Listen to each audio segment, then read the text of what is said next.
Have you ever wanted to connect with someone and then you stop yourself because you don't want to bother them? In equine assisted therapy, I see this dynamic all the time.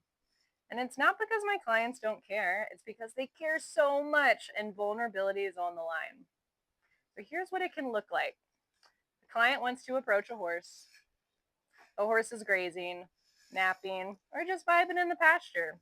And the client says something like, "Oh, I don't want to interrupt them," or "I don't want to negatively impact the horse."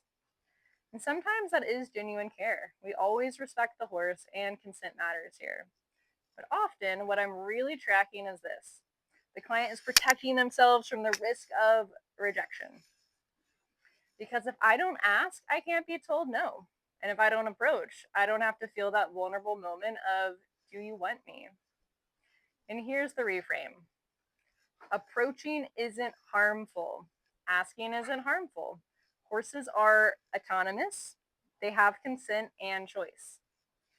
If a horse doesn't want to engage, they can step away, turn their body, keep grazing, or set a boundary.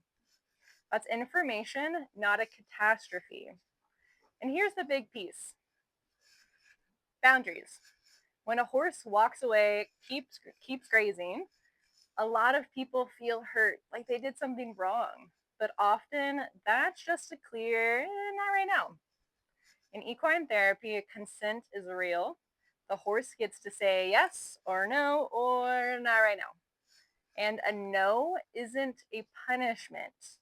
Boundaries don't automatically mean you're unwanted, they mean you're in relationship with another autonomous being. So we practice asking clearly, respecting the answer, and staying with ourselves without turning that moment into a story like, "I'm unlovable."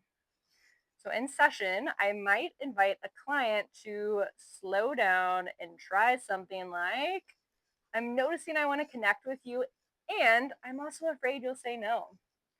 Then we practice approaching with softness, pausing, and waiting for the horse's response. And if the horse stays grazing, we don't make it mean I'm unwanted.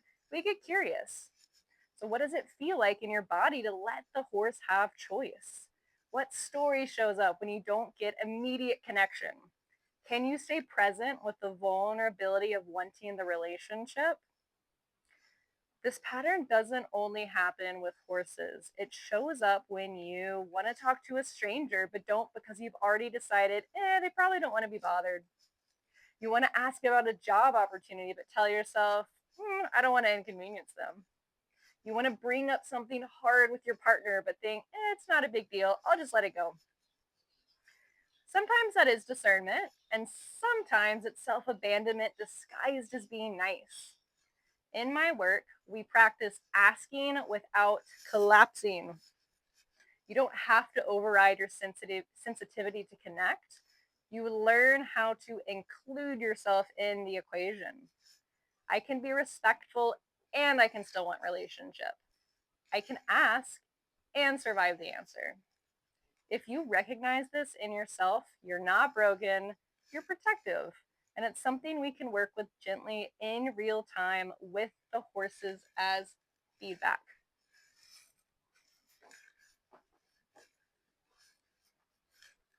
It's a catastrophe.